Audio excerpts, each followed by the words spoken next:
হক্কানি উলামায়ে কেরামদের জয় হয়েছে। উলামায়ে কেরামদের জন্য, উলামায়ে কেরামদেরকে ধ্বংস করার জন্য এই অনেক রাজনৈতিক দল চেষ্টা করেছে। কাদিয়ানীরা চেষ্টা করতে আছে, মাজার পূজারীরা চেষ্টা করতে আছে, ইহুদি খ্রিস্টানরা চেষ্টা করতে আছে, কিন্তু হক্কানি উলামায়ে কেরামদেরকে পরাজিত করতে পারে নাই, তাদের বিরুদ্ধে জয়লাভ করতে পারে নাই। একমাত্র কারণ হলো যারা হক্কানি উলামায়ে কেরাম, যারা হক্কানি উলামায়ে কেরাম খাঁটি আল্লাহর নবীর ওয়ারিস, এদের বিরুদ্ধে এমন কোন শক্তি কিয়ামত পর্যন্ত পৃথিবীতে আসবে না, এমন কোন শক্তি পৃথিবীতে জন্ম নেবে না যে হক্কানি উলামায়ে কেরামের বিরুদ্ধে জয়লাভ করবে। এমন জন্ম নেয় নাই, বর্তমানেও নাই, কিয়ামত পর্যন্ত জন্ম নিবেও না ইনশাআল্লাহ। আপনি নবীজির উপরে দুরূদ শরীফ পড়বেন। নবীজি বলেন এই ব্যক্তি আমার উপরে দুরূদ শরীফ পড়বে, ওই ব্যক্তির নাম সহ আমার কাছে চলে আসে। এই ব্যক্তি দুরূদ শরীফ পড়বে, ওই ব্যক্তির নাম ঠিকানা সবই সহ আমার কাছে চলে আসে। এই কলমপুরের মুসলমানেরা, যেই ব্যক্তি আল্লাহর নবীর উপর দুরূদ শরীফ পড়বে, যেই ব্যক্তি নবীর উপর দুরূদ শরীফ পাঠ করবে সাল্লাল্লাহু আলাইহি ওয়াসাল্লাম, লম্বা দুরূদ পারেন আর না পারেন কমপক্ষে বলবেন সাল্লাল্লাহু আলাইহি ওয়াসাল্লাম। এই সাল্লাল্লাহু আলাইহি ওয়াসাল্লাম বলার কারণে সঙ্গে সঙ্গে তিনটা ফায়দা হয়ে যাবে। এক নম্বরের ফায়দা হবে আল্লাহ তাআলা আপনাকে 10টা নেকি দান করবে, আল্লাহ তাআলা আপনাকে 10টা গুনাহ মাফ করে দিবে, আল্লাহ তাআলা সঙ্গে সঙ্গে আপনার সম্মান মর্যাদা 10 গুণ বাড়াইয়া দেবে। একবার বলবেন সাল্লাল্লাহু আলাইহি ওয়াসাল্লাম, সঙ্গে সঙ্গে আল্লাহ আপনাকে 3টা পুরস্কার দিয়া দিবে। আর আপনার নাম ঠিকানা সহ আমার মায়ার নবীর রওজায় ধরে নিয়ে বলবে, এই পয়গম্বর আপনার কলমপুরের উম্মত আপনার জন্য দুরূদ শরীফ পাঠিয়েছে, আপনার কলমপুরের উম্মত আপনাকে দুরূদ শরীফ হাদিয়া পাঠাইয়া দিয়েছে। আমার নবী আপনার নাম শুনবে, আপনার ছবি দেখবে, আপনার জন্য দোয়া করবে। এরে বাবারা, আল্লাহর নবীর একজন খাঁটি উম্মত, এই ব্যক্তির তেমন কোনো আমল নাই, শুধুমাত্র দুরূদ শরীফ পাঠ করে। সকালে 100 বার দুরূদ শরীফ পড়ে, বিকালে 100 বার দুরূদ শরীফ পড়ে। হজে রওনা দিয়েছে, তার সন্তানকে নিয়ে হজে যাবে, আল্লাহর দোয়া করবে, মায়ের নবীর রওজার সামনে গিয়ে সালাম দিবি, আল্লাহর নবীর রওজার সামনে গিয়ে বলবে, নবী গো আপনাকে দেখি নাই, আপনার রওজার সামনে আসি আমি দুরূদ শরীফ পড়লাম, এই নবী আমার সালাম নেন, এই নবী আপনি আমার সালাম নিয়া আমার জন্য আপনি একটু দোয়া করে দেন, দোয়া করে দেন। এই ব্যক্তি মন মানসিকতা নিয়ে বাড়ি থেকে বের হয়েছে, সঙ্গে নিয়েছে তার একজন সন্তান। এই সন্তানকে বলে দিয়েছি, এ আমার সন্তান, আমি যদি দুনিয়া থেকে বিদায় হয়ে যাই, আমি যদি হজের আগে দুনিয়া থেকে বিদায় হয়ে যাই,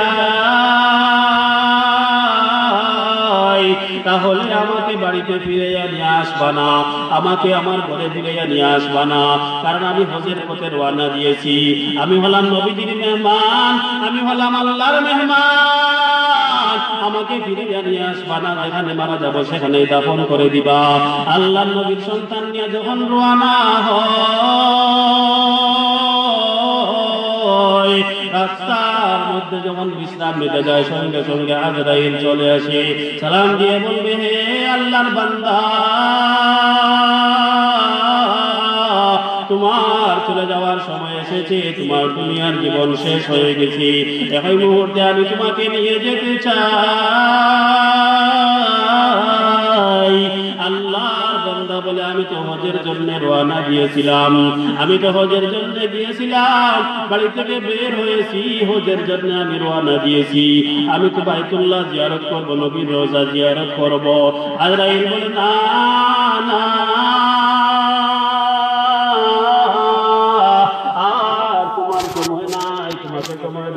না, আল্লাহর বান্দা বলে, তাহলে আমাকে নিয়ে যা, তুমি কালিমা পড়ার সুযোগ দাও।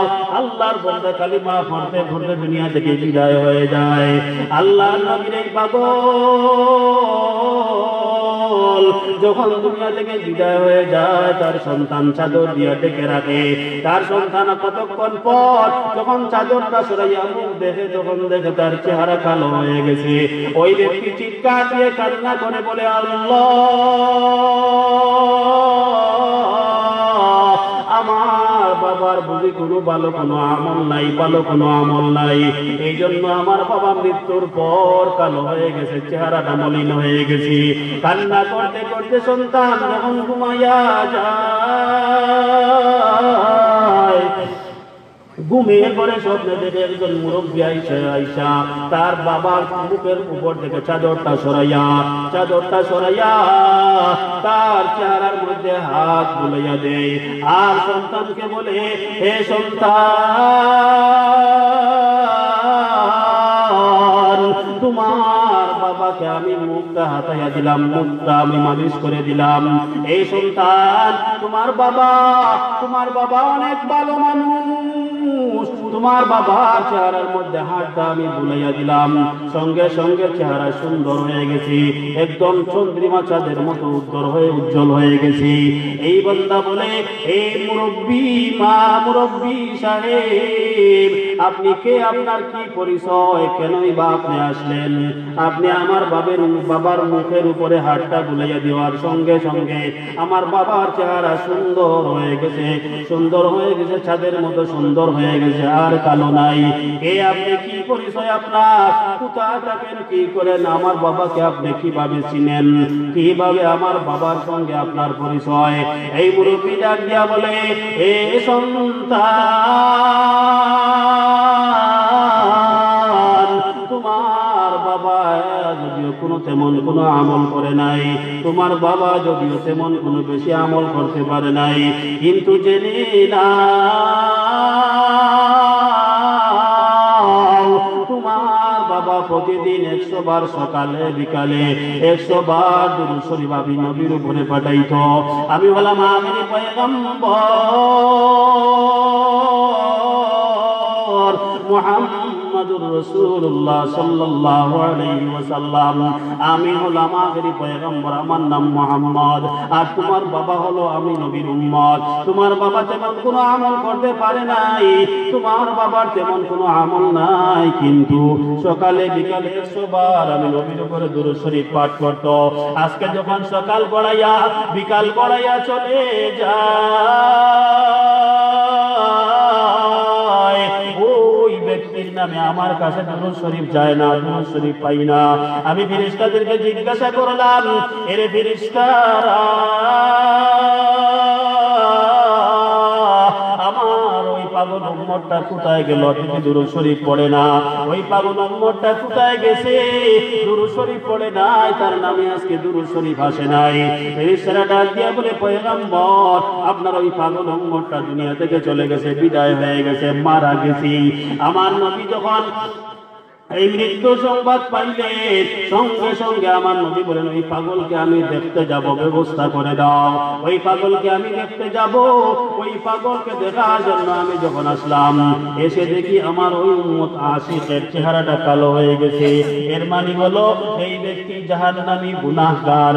ওই ব্যক্তি মৃত্যুর পর তার চেহারা কালো হয়ে যাবে, ওই ব্যক্তিকে গোসল দেওয়ার পর চেহারাটা আরো কালো হয়ে যাবে। এই ব্যক্তি জাহান্নামের আসামি। ওই ব্যক্তিকে জানাজার পর তার চেহারাটা আরো বেশি কালো হয়ে যাবে। এই ব্যক্তি জাহান্নামের আসামি। ওই ব্যক্তিকে কবরে রাখার পর ওই ব্যক্তির চেহারাটা আরো কালো হয়ে যাবে। আমার নবী বলেন, ওই ব্যক্তি যে আমি দেখলাম তার চেহারাটা কালো হয়ে গেছে, এজন্য আমি তার মুখের উপরে হাতটা বুলাইয়া দিলাম। বুলানোর সঙ্গে সঙ্গে তার চেহারা সুন্দর হয়ে গেছে, সুন্দর উজ্জ্বল হয়ে গেছে। এরে আমার পাগল উম্মত জেনে না, আমার উম্মতকে আমি হাত বুলাইয়া দিলাম এই জন্যে ওই উম্মত প্রতিদিন সকালে 100 বার বিকালে 100 বার আমার উপর দুরূদ শরীফ পাঠ করত। আর ওই উম্মত জাহান্নামে যাবে, আমি নবী কখনো সহ্য করতে পারি না, মানতে পারি না। আমার নবী বলে, আমি এই জন্য তার মুখের উপরে হাত বুলাইয়া দিলাম, তাকে যেন আল্লাহ জাহান্নামে না দেয়, এই জন্য আমি হাত বুলাইয়া দিলাম। আমার নবী বলে দেয়, হে উম্মত, তোমরা যদি দুরূদ শরীফ পাঠ করো তাহলে তাহলে তোমাদের নাম সহ ছবি সহ আমার কাছে চলে আসবে, আর আসার সঙ্গে সঙ্গে আমি নবী তোমাদেরকে চিনবো, তোমাদের জন্য আমি নবী দোয়া করব। আরে বাবা, এই জন্য দুরূদ শরীফ পড়ার জন্য, এই দুরূদ শরীফ শেখার জন্য কিভাবে পড়বেন, কখন পড়বেন, কলমপুর মাদ্রাসা ছাড়া অন্য কোথাও গেলে আপনি পাবেন না। এই কলমপুর মাদ্রাসার নাজিম সাহেব আমার শ্রদ্ধেয় বড় ভাই মাওলানা শাহিদুর রহমান সাহেব আমার বড় ভাই, মুরব্বী ভাই। আমি ওনার পরামর্শ নিয়ে সবসময় চলাফেরা করি, সবসময় দোয়া করি, আল্লাহ আমার বড় ভাইয়ের হায়াত বাড়াইয়া দাও, সুস্থতার জিন্দগি দাও, ইজ্জতের জিন্দগি দাও, মৃত্যু পর্যন্ত দিনের সহি খেদমত করার তৌফিক দাও। জোরে বলুন আমিন। যখন আপনি কলমপুর মাদ্রাসায় আসবেন, আসার পর দেখবেন ছাত্ররা হাদিস পড়তেছে, মাসালা পড়তেছে, এই কোরআন পড়তেছে। এই ছাত্ররা শুধু ছাত্র নয়, এরা হলো নবীর মেহমান। এরা যখন বাড়ি থেকে বের হয়, আমার নবী ডাক দিয়া কয়, এই ফেরেশতারা আমার মেহমানরা যখন বাড়ি থেকে বের হবে, আমার মেহমানরা যখন এই কোরআন শিখতে কলমপুর মাদ্রাসায় যাবে, আমার মেহমানরা যখন বাড়ি থেকে বের হবে কোরআন শিক্ষার জন্য কলমপুর মাদ্রাসায় যাবে, আমার মেহমানেরা যখন হাদিস শিক্ষা করার জন্য, মাসালা শিক্ষা করার জন্য যখন তারা বাড়ি থেকে বের হয়ে যাবে, তোমাদের পক্ষ থেকে কোনো পুরস্কার কি নাই? ফেরেশতাদেরকে আল্লাহ তাআলা ডাক দিয়া কয়, এই ফেরেশতারা আমার নবীর মেহমানেরা যখন বাড়ি থেকে বের হবে কোরআন শিখার জন্য, হাদিস শিখার জন্য, মাসালা শিখার জন্য, আমার নবীর মেহমানদের পা যেন মাটির মধ্যে না পড়ে, আমার মেহমানদের পা যেন মাটির মধ্যে না লাগে, মাটি যেন আমার মেহমানদের পা স্পর্শ করতে না পারে। এই ফেরেশতারা শুনে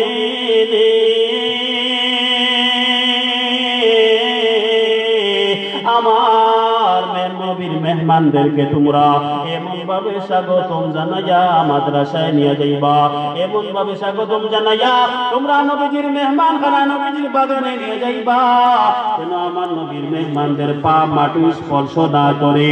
এই জন্য ফেরেশতারা বলে, আল্লাহ আমরা এমন ব্যবস্থা করেছি যেই ব্যবস্থার মাধ্যমে এই নবীর মেহমানদের পা মাটি স্পর্শ করবে না। কি ব্যবস্থা করেছ? ফেরেশতারা ডাক দিয়া কয়, আল্লাহ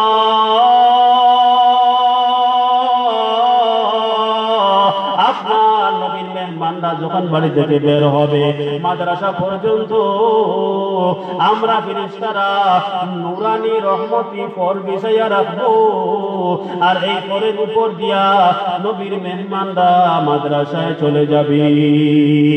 সুবহানাল্লাহ, জোরে বলুন সুবহানাল্লাহ।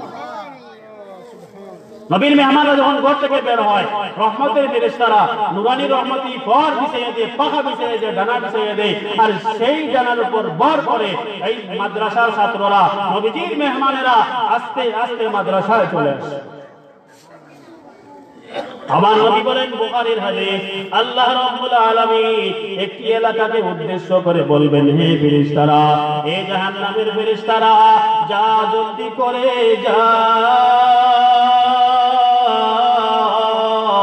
তাড়াতাড়ি যাও, ওই এলাকার মানুষকে ধ্বংস করে আসো, ওই এলাকার মানুষকে মেরে ফেলো, ওই এলাকার মানুষ গুনাহ করতে করতে বেশি করে ফেলেছে, আমি আল্লাহ সহ্য করতে পারি নাই, আমি আল্লাহ বরদাস্ত করতে পারি না। যাও যাও, ওই এলাকার মানুষকে ধ্বংস করে আসো।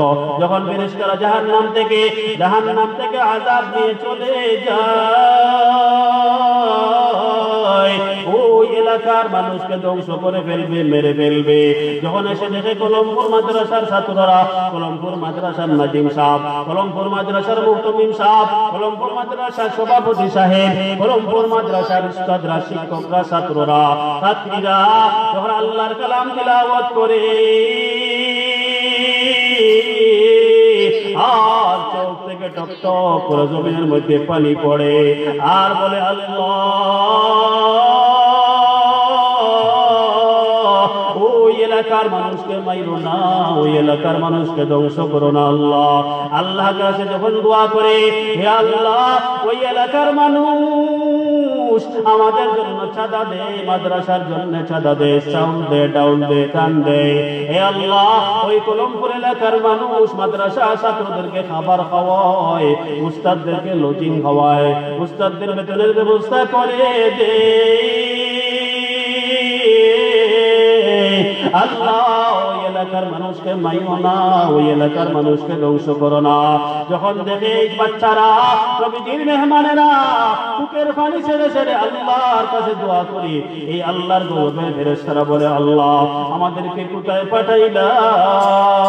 আমরা তো দেখি এখানে ছাত্ররা আল্লাহর কালাম তিলাওয়াত করে, নবীর সুন্নাত আমল করে, মাদ্রাসার উস্তাদেরা সিজদায় পড়িয়া কান্না করে, মাদ্রাসার উস্তাদরা সিজদায় পড়িয়া চোখের পানি ছেড়ে কান্না করে, আর এলাকার মানুষের জন্য দোয়া করে, আল্লাহ কি গজব দিয়া দেব, ধ্বংস করে দেব। আল্লাহ রাব্বুল আলামিন বলেন, একটু দাঁড়াও, একটু দাঁড়াও ফেরেশতারা, আমার ফয়সালা আমি পরিবর্তন করতে চাই, বদলাইতে চাই। কি বদলাইতে চাও আল্লাহ? আল্লাহ রাব্বুল আলামিন ডাক দিয়ে বলেন, হে ফেরেশতারা, আমি চেয়েছিলাম ওই এলাকার মানুষকে ধ্বংস করে দেব, কারণ তারা এমন কোন গুনাহ নাই যে গুনাহটা ওই এলাকার মানুষেরা করে নাই, এমন কোন গুনাহ নাই যে গুনাহটা ওই এলাকার মানুষ করে নাই। জিনা করতে করতে জিন্দেগি নষ্ট করে ফেলেছে, কবিরা গুনাহ করতে করতে জিন্দেগি বরবাদ করে ফেলেছে, গুনাহ করতে করতে এই এলাকাকে অপবিত্র করে ফেলেছে। এই জন্য আমি চেয়েছিলাম ওই এলাকার মানুষকে আমি ধ্বংস করে দিতে চেয়েছিলাম। এই কলমপুরের মা বোনেরা, এই যুবকেরা, এই বৃদ্ধ বাবাজিরা, আপনি তো মনে করেছেন গুনাহ করেছি আমার কিচ্ছু হয় নাই, জিনা করেছি কিচ্ছু হয় নাই, চুরি ডাকাতি করেছি কিচ্ছু হয় নাই, আমি তো মনে করেছি আমি তো অন্যের হক নষ্ট করেছি, আমার কিচ্ছু হয় নাই, কোনো শাস্তি সাজা হয় নাই। এই এলাকার মুরব্বী বাবারা, এমন কোন গুনাহ নাই এলাকার মানুষ করে নাই। এজন্য আল্লাহ গজবের ফেরেশতাকে আযাব দিয়ে পাঠিয়ে দিয়েছেন ধ্বংস করার জন্য। কারণ আমাদের সমাজের মানুষ এত খারাপ, এত ধ্বংস, এত খারাপ হয়ে গেছে। এরে বাবা, বউকে রেখে শাশুড়িকে বিয়ে করে সংসার করতে আছে, বলুন নাউযুবিল্লাহ। বউকে রেখে শাশুড়িকে নিয়ে সংসার করতে আছে। আমাদের দেশে এত বড় বদমাশ আছে, আমাদের দেশে এত বড় বদমাশ আছে, বাবির সঙ্গে দেবরের সম্পর্ক হয়ে যায়। ভাই জানে না, পেটের মধ্যে সন্তান চলে আসে, সন্তান আসার পর জানা যায় ওই সন্তানের বাবা হচ্ছে স্বামী নয়, দেবর দেবর দেবর দেবর ওই সন্তানের বাবা। এমন খারাপ মানুষ আমাদের দেশে জন্ম হয়ে গেছে। এর বাবা এই যেহেতু গুনাহ করে তারপরে আল্লাহ তোমাকে ধ্বংস করে নাই। তার কারণ কি জানো? যখন ফেরেশতারা গজব নিয়ে চলে আসে, আসার পর দেখে কলমপুর মাদ্রাসার ছাত্ররা, উস্তাদেরা একসঙ্গে কান্না করতেছে, সিজদায় পড়ে কান্না করতেছে। এই কান্নার কারণে আল্লাহ বলেন, আমি চেয়েছিলাম ধ্বংস করার জন্য, কিন্তু আমি এই মুহূর্তে দেখলাম কলমপুর মাদ্রাসার ছাত্ররা, উস্তাদেরা কান্না করতেছে, তাই আমার সিদ্ধান্ত বদলাইয়া নিলাম। এরে ফেরেশতারা, আমি আমার সিদ্ধান্ত পরিবর্তন করে ফেললাম। আমি এই মুহূর্তে জানাইয়া দিলাম, এই কলমপুর মাদ্রাসার উস্তাদদের কারণে, কলমপুর মাদ্রাসার নাজিম সাহেবের কারণে, কলমপুর মাদ্রাসার মুহতামিম সাহেবের কারণে, কলমপুর মাদ্রাসার ছাত্রদের কারণে, নবীর মেহমানদের কারণে এই মুহূর্তে আমি ওই এলাকার সমস্ত গুনাহগারদেরকে মাফ করে দিলাম। জোরে বলুন সুবহানাল্লাহ, জোরে বলুন সুবহানাল্লাহ। কেন মাফ করে দিয়েছেন? কাদের জন্য মাফ করে দিয়েছেন? নবীর মেহমানদের জন্য মাফ করে দিয়েছেন। এজন্য উলামায়ে কেরামদেরকে যারা বিচ্ছিন্ন করতে চাইবে, উলামায়ে কেরামদের কাছ থেকে আপনাদেরকে, সাধারণ মুসলমানদেরকে যারাই বিচ্ছিন্ন করতে চাইবে, যারাই উলামায়ে কেরাম আর আম মানুষের ভিতরে, জনসাধারণের ভিতরে দ্বন্দ্ব সৃষ্টি করতে চাইবে, যারাই উলামায়ে কেরাম আম সাধারণের ভিতরে একটা মার সৃষ্টি করতে চাইবে, বুঝবেন এরা মানুষ নয়, ইবলিসের চেয়েও খারাপ। मेरे दोस्तों, आजीज समय शेष ना, কত হইছে? আসলে মানুষ কম হলে বয়ানটা সুন্দর হয় না। কলমপুরের মানুষ কাজে কর্মে ব্যস্ত আছেন, তো আস্তে আস্তে চলে আসেন, চাঁদা নিয়ে আসবেন। ওই বাচ্চাদেরকে আপনারা 10 টাকা, 100 টাকা, 50 টাকা, 200 টাকা হলেও যার যে পরিমাণ তৌফিক আছে মাদ্রাসায় সহযোগিতা করবেন তো ইনশাআল্লাহ। সহযোগিতা করবেন তো ইনশাআল্লাহ। মাদ্রাসায় দিবেন তো? বলুন দিবেন কিনা? দিবেন, দিবেন। যতটুকু তৌফিক আছে মাদ্রাসায় দিবেন, সহযোগিতা করবেন, উলামায়ে কেরামদেরকে মহব্বত করবেন, কলমপুর মাদ্রাসার উস্তাদদেরকে দাওয়াত খাওয়াইবেন, মাঝে মধ্যে হাদিয়া দিবেন, মাদ্রাসার উস্তাদদেরকে সম্মান করবেন। উলামায়ে কেরামদেরকে সম্মান করা মানে হলো নবীজিকে সম্মান করা, উলামায়ে কেরামদেরকে মহব্বত করা মানে হলো নবীজিকে মহব্বত করা। এইভাবে উলামায়ে কেরামদের সাথে থাকবেন। যারাই আপনাদেরকে বিচ্ছিন্ন করতে চাইবে এরাই হলো ইবলিসের চেয়ে খারাপ। ওদের সাথে যাবেন না, এই ওয়াসিফদের সাথে যাবেন না, এই ওয়াসিফদের সাথে যাবেন না। খবরদার সাদ সাহেবের সঙ্গে যাবেন না। এই সাদ নামক বাটফার থেকে সাবধান, সাদ নামক বেঈমান থেকে সাবধান, সাদ নামক ধোঁকাবাজ থেকে সাবধান। সাদ সাহেব যদি বিশ্ব তাবলীগের আমির হতেন তাহলে রক্ত দেখতেন না, উলামায়ে কেরামদেরকে হত্যা করতেন না। উনি পথভ্রষ্ট ধ্বংস হয়ে গেছেন। এজন্য